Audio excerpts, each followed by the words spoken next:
In today's video, I'm going to be discussing 3 Social Security scandals currently going on. That's the focus of this video. Let's get into it and talk through all the details. All right, now first off, let me clarify, no, Social Security is not stealing money from beneficiaries. In fact, there is no evidence out there right now that suggests that they are stealing money from anybody, so that is not what I'm talking about here, and that is something that I do see popping up every so often, that people might come out and say, hey, they're stealing money from us. I don't know about that, okay? I don't have any evidence for that, and I'm certainly not going to be talking about that here in this video. However, in my personal opinion, I don't think Social Security money is actually being managed all that well right now. In fact, they have $2.8 trillion in the trust fund as of right now, and it is getting a whopping 2.4% return on that money. That is not a very good management of that money, in my honest opinion. If it were up to me, I'd be doing much more active management and getting a much better return on that, because at the end of the day, it's all the beneficiaries' money, and that money should be going to the beneficiaries rather than being, invested not in a great way. But again, that is a totally another topic we can discuss in a separate video. But let me clarify exactly what I mean here in this video by scandals. Let me identify what I mean by that. These are some of the biggest issues that are going on with Social Security right now, causing the biggest uproar across the country. And a lot of people are very concerned about this, and rightfully so, because at the end of the day, this is impacting millions upon millions upon millions of beneficiaries literally every single year and every single day. This is a major thing, and I want to bring it to your attention. So that's what I mean by that. All right, so with that being said, let's get into the list and talk about the 3 that I've identified for you. I'm going to talk about them briefly, exactly what it means, and how this may impact you, your money, your benefits, and your lifestyle going forward. As again, this is impacting tons and tons of people. In fact, more and more people every single year. So that's the list. Let's talk through it. Really fast though, if you have not done so yet, make sure to subscribe down below. Totally free to do so. There's the big subscribe button down there. I'm here for you every single day to keep you updated, to do all the research that you don't need to, and to advocate on your behalf in any way that I possibly can. The last couple years have been brutal for the fixed income beneficiaries, and realistically, next couple years here are also going to be very important, and this year alone is also very important for you and your monthly benefits. So again, please subscribe down below, and feel free to share the video with the share button down below as well. Thank you, truly appreciate it. All right, let's buzz through the list here. So number 1 is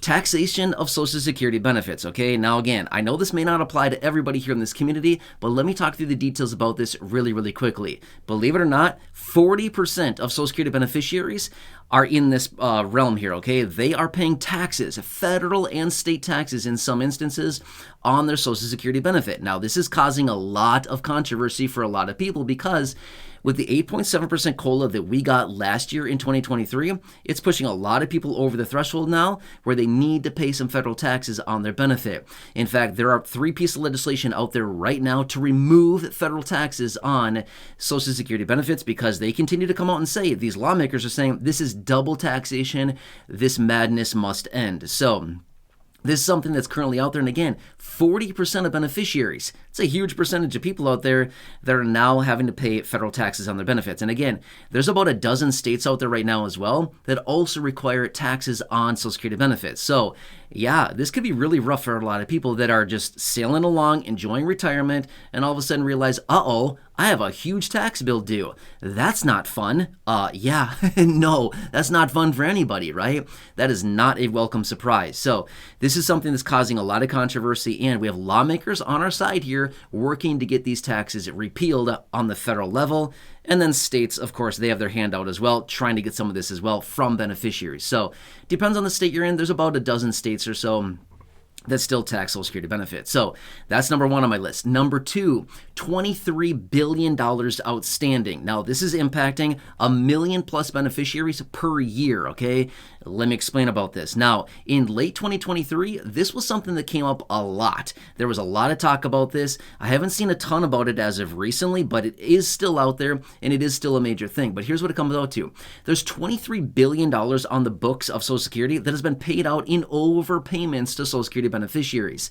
So guess what that means? About 1 million plus people per year are getting these dreaded overpayment letters. Hey, we overpaid you, and now you owe us a bunch of money, and we're giving you 30 days to pay it back. Sound familiar? Well, I hope not, because if you get one of these letters, that's not going to be a fun day if you receive an overpayment letter. But Unfortunately, these letters are going out to millions and millions of people. Again, about 1 million people a year is how many people are getting these letters, okay? Basically, what it comes down to is Social Security has overpaid these people, again, millions of people, has overpaid for some unknown reason. Again, there could be a reason behind it, but a lot of times, a lot of people don't even recognize why they were overpaid. They have $23 billion that they're trying to claw back from innocent Social Security beneficiaries who are living on a retirement benefit, an SSDI benefit, an SSI benefit, something like this, and they're getting these overpayment letters saying, hey, you owe us $7,000, you owe us $10,000, you owe us $20, $30, $50, $100,000. Oh, by the way, you got 30 days to pay us back. Yeah, sorry, that's not happening, right? So that is the case for a lot of people. And unfortunately, these letters continue to go out. In fact, the acting commissioner of Social Security late last year testified in front of Congress about this. There's been a lot of uproar and, again, a major problem out there. And again, we're still waiting for an active solution on this.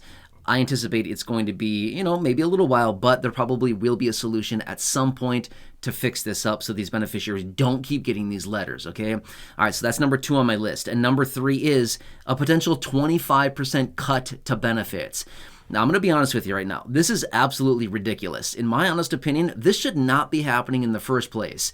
Why? Why would this be happening? Because the management of this program, like I said, is terrible. That's my honest opinion about this, okay? The management of the money that they have, it is their fiduciary responsibility to do what they can to invest this money and to get a return on the money. In fact, maybe you saw my video, a couple weeks ago. I had a video out where I was talking about the returns in 2023 on the $2.8 trillion in the trust fund. They got a whopping 2.4% return on that. They lost money in 2023 on $2.8 trillion.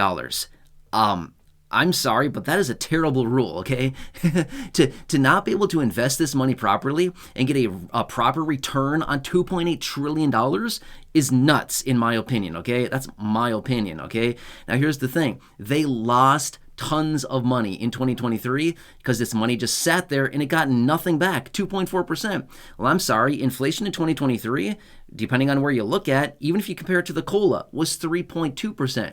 They lost 0.8% in that scenario alone. We know inflation was a lot higher than that, but you get my point here, right? So as a result of that, now the trust fund is facing insolvency. Again, because the money has been poorly managed, poorly invested, and as a result, the trust fund is going dry. So as a result of that, in about 9 or so years, give or take a little bit, depends on the most recent reports you look at, we're going to be facing insolvency. Guess what happens? If lawmakers don't come up with a solution by then, we're going to see a 25% cut across the board to benefits as of right now. Now, that's what we're projecting as of right now. Just waiting for another 9 years. I guarantee you that number is going to get a lot bigger. The 25% that they're talking about now, I think is going to be a lot higher than that, okay? And this is because of no fault of our own, other than the fact that they poorly managed the money over long periods of time, decades and decades, and there we go. Now we're looking at a major cut to benefits. Again, not a good solution, right?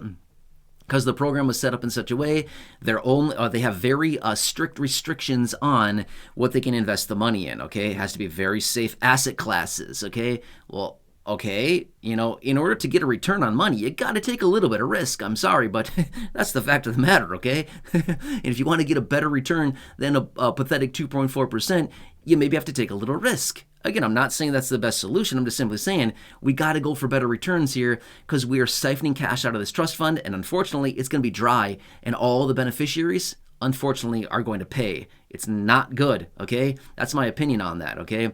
But anyway, these are the ones that I want to share with you really quickly. These are the ones that I've seen out there causing the most controversy, the most uproar across the entire country. A lot of people are very nervous about this. Rightfully so. Again, this is your money, your benefits, your retirement, your lifestyle, okay? Here's the thing. Did they give you a choice when you were working throughout your entire life to pay into Social Security, yes or no? No, they say, we're taking some of your money, whether you like it or not, we're taking it and we're putting it into this thing called Social Security, and we're going to fund you during your retirement, right? You didn't have a choice. Now that you're receiving benefits, they basically say, hey, guess what? You don't have a choice again. We're going to do whatever we want with these benefits, and unfortunately, you're at the mercy of our decisions, right? Again, I don't know about me, but that seems really messed up to me, okay? That is like micromanagement 101. That is really not okay. Okay, that's my opinion anyway. So I don't know. I don't like being micromanaged. I don't want to micromanage people. It's not my style. I feel like, hey, you're smart. I trust that you can do what you want with your money. I don't need to sit here and micromanage you.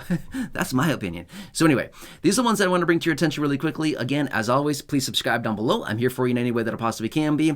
Go back and check out any of the other thousands and thousands of videos here on the channel in the video library, or check those ones that I've hand selected for you down below in the description or at the top of the comment section. And until next time, enjoy your day. Take care. Have a good one. And I'll catch you again later in the next one. I'll look forward to seeing your comments down below, and have a good one.